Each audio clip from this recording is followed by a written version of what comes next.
गौतम बुद्ध शान्ति, समानुभूति र करुणाको प्रतीक। बुद्ध धर्म भनेको के हो? के यो आस्था, दर्शन वा धर्म हो? राजा शुद्धोधन र माता महामायाको राज्यमा लुम्बिनी नेपालमा सिद्धार्थ गौतमको रूपमा जन्मेका गौतम बुद्ध कसरी महामायाको महापुरुष बने? विलासितामा जन्मेका राजकुमार कसरी शान्ति, सहानुभूति र करुणाको प्रतीक बन्न सक्छन्? यहाँ हामी गौतम बुद्धको यो पौराणिक आध्यात्मिक यात्राको अन्वेषण गर्नेछौँ। उहाँको प्रवचन र शिक्षाहरूले कसरी विश्वका मानिसहरूलाई थप समानुभूतिपूर्ण, दयालु र शान्तिमय जीवनको दिशातर्फ डोराइरहेका छन् भन्ने कुरा हामीले भेट्टाउने छौँ। उनको जन्म हुँदा पुजारी भाग्यवक्तले भविष्यवाणी गरेका थिए कि बच्चा शक्तिशाली सम्राट बन्नेछ वा भिक्षु बन्नेछ। पुजारीको पछिको भनाइबाट चिन्तित भएर राजाले दरबारमा आदेश दिए कि केटालाई सबै विलासिता र आराम दिनु पर्छ ताकि उसले कहिले भिक्षु बन्ने वा तपस्वी जीवनको अभ्यास गर्नु नपरोस्। त्यही कारणले उनको यशोधरासँग चाँडो विवाह भएको थियो। यशोधरा र सिद्धार्थको एक छोरा राहुल थिए। आफ्नो छोरालाई जीवनको पीडादायी यथार्थबाट टाढा राख्न राजाको प्रयासको बावजुद सिद्धार्थले संसारमा रहँदा जीवनको वास्तविकताको 4वटा अवलोकन गरेका थिए। 4वटा अवलोकनहरू एक वृद्ध व्यक्ति, एक बिरामी व्यक्ति, एक मृत व्यक्ति र एक तपस्वी थियो। जीवनको पहिलो 3 वास्तविकतासँगको यो पहिलो भेट भएकोले गौतमले शोक र दुःखले भरिएको महसुस गरे। संसारको कुनै पनि भौतिक विलासिताको मालिक नभई सधैँ हँसिलो मुहारमा रहने तपस्वीको जीवनको अवलोकन गर्दै सिद्धार्थ गौतमले सांसारिक कुराबाट त्याग र विमुख हुने अनुभूति गरे। जब गौतम 29 वर्षको थिए उनले आफ्नो राज्य त्यागेर ज्ञानको खोजीमा निस्किएका थिए। यो क्षणलाई बौद्ध मान्यतामा महाविनिष्करम भनिन्छ। उनी गुरु आलर कलमसँग सिक्न गए। त्यसपछि धर्माचार्य रुद्रक रामपुत्रलाई भेट्न गए तर पनि केही न केही कमी भएको महसुस गरे। 35 वर्षको उमेरमा उनले बोध गयाको बोधि वृक्ष विजडम ट्री को छाया मुनि निराजना नदीको किनारमा ध्यान अभ्यास गर्न थाले। यहीबाट उनले बुद्धत्व प्राप्त गरे र बुद्ध बने, जसलाई तथागत पनि भनिन्छ, जसको अर्थ प्रबुद्ध व्यक्ति हो। बोधगयाबाट बुद्ध शरणार्थ गए र त्यसपछि उहाँले आफ्नो शिक्षा 5 ब्राह्मणहरूलाई साझा गर्नुभयो। त्यहाँबाट बुद्धको विरासत सुरु भयो र बुद्धत्वको माध्यमबाट उनको खोज संसारभरि फैलिन थाले। बुद्ध र शान्ति। इतिहासमा यस्ता धेरै घटनाहरू छन् जसले बौद्ध धर्मलाई शान्तिवादी साबित गर्छ। बुद्ध धर्ममा दुर्भावनापूर्ण विचार वा कार्यहरूलाई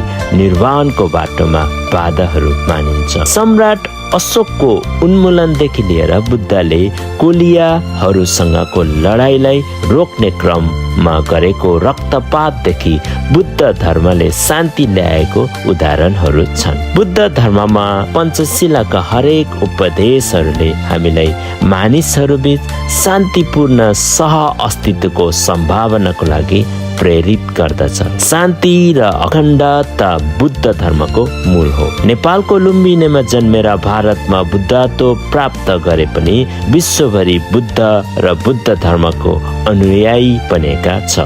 गौतम बुद्ध र करुणा। गौतम बुद्धले सतधम्म मार्गलाई अँगालेका थिए। उसले हरेक दिन ध्यान अभ्यास गर्न थाल्यो। उसले आत्मज्ञानको साथ आफ्नो भित्री आत्माको अन्वेषण गर्न थाल्यो। उनले भारत, श्रीलङ्का र नेपालका विभिन्न भागमा रहेका मानिसहरूमा आफ्नो शिक्षा फैलाउन थाले। बुद्धका उपदेशहरूमा करुणा सधैँ मौलिक रहेको छ। अनुकम्प भनेको एक भावना हो जुन तपाईँले अरू मानिसहरूको पीडाको सामना गरेपछि र त्यो पीडालाई कम गर्न बाध्य भएपछि प्रतिबिम्बित हुन्छ। बुद्धको उपदेशमा भनिएको छ कि बुद्धत्व प्राप्त गर्नको लागि व्यक्तिमा 2 गुणहरू विकास गर्नुपर्छ, बुद्धि र करुणा। बुद्ध धर्ममा एउटा महत्त्वपूर्ण आध्यात्मिक अवधारणा करुणा हो। जसको शाब्दिक अर्थ दया हो। बुद्ध र सहानुभूति। बुद्धको शिक्षाले पनि दयालु जीवन जिउनको लागि समानुभूति आवश्यक छ भनी संकेत गर्छ। सिद्धार्थले तपस्वी बन्ने निर्णय गर्नुको एउटा कारण समानुभूति थियो। जब हामीले जीवनको 4 दृश्य र तथ्यहरू देख्यौं, उहाँलाई जीवनबाट पीडितहरूप्रति सहानुभूति महसुस भयो। यी दुःखको समाधान खोज्ने प्रयासमा उनले आफ्नो शाही जीवन त्यागे र मानवीय पीडाको समाधान खोज्ने यात्रामा लागे। बौद्ध धर्मको अधिकांश 8 पद मार्गले अरूप्रति समानुभूतिको लागि प्रेरित गर्दछ, जस्तै सही कार्य, सही बोली र सही माइन्डफुलनेस। बुद्ध धर्मको आचार संहिता, जसमा अरूलाई हिंसा नगर्ने, अरूको सम्पत्तिको लोभ नगर्ने जस्ता बुँदाहरू समावेश छन्, जसले मानिसहरूलाई अरूप्रति सहानुभूतिशील बनाउँछ। कतिपयले बुद्ध धर्मलाई धार्मिक सम्प्रदायको रूपमा लिने गरेका छन्, कतिपयले यसलाई दर्शन मान्दछन्। गौतम बुद्ध एक व्यवहारिक सुधारक हुनुहुन्थ्यो, जसले त्यस समयको सामाजिक यथार्थलाई स्वीकार गरी त्यसमा भएका समस्याहरूको समाधान गर्नुभयो। उनले समाज र व्यक्तिको सामान्य समस्याहरूसँग आफूलाई जोडेका छन्। संसार दुःख र शोकले भरिएको छ र दुःख र शोकको मूल कारण मानिसको इच्छा हो भनेर उसले थाहा पाए।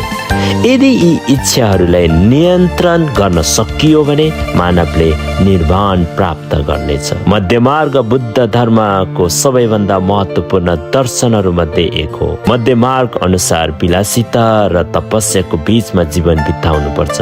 बुद्ध धर्म यसको व्यक्तिवादी घटक र प्रत्येक व्यक्तिवादी घटक र प्रत्येक व्यक्ति आफ्नो सुख र दुःखको लागि जिम्मेवार छ भने सिद्धान्तका लागि व्यापक रूपमा सराहना गरिन्छ।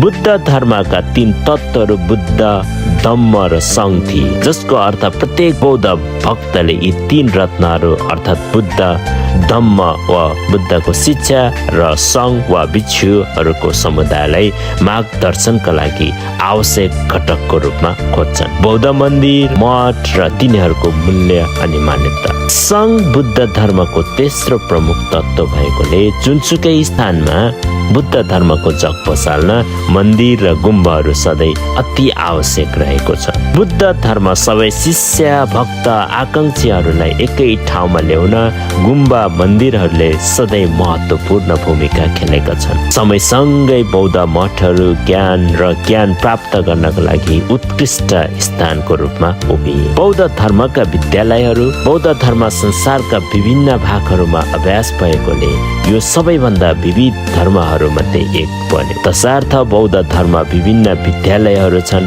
महायान बौद्ध धर्मको अर्थ पनि महायान हो। त्यो विद्यालय हो जसमा बुद्धलाई देवताको रूपमा मानिन्छ। हिनयान वा कम महान विद्यालयले बुद्धको शिक्षाहरूमा जोड दिन्छन् र बुद्धको मूर्तिहरूको पूजालाई अस्वीकार गर्दछ। यो विद्यालय आत्मा अनुशासन र ध्यानमा केन्द्रित छ। थेरवाद स्कुललाई मूल बुद्धको शिक्षाको सबैभन्दा नजिक मानिन्छ। जैन बौद्ध धर्मको स्कुलले ध्यान र ज्ञानको प्रत्यक्ष अनुभवलाई पनि जोड दिन्छ। हामी भन्न सक्छौँ कि बुद्ध मानवताका लागि एक महान प्रेरणा हो।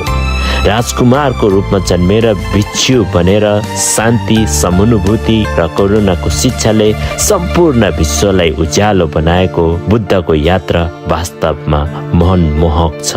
बौद्ध धर्मले व्यक्तिको मुक्ति वा निर्वाणमा जोड दिएको छ। बौद्ध धर्मले अन्धविश्वासको सट्टा तर्कवाद र तर्कमा प्रकाश पारेको छ।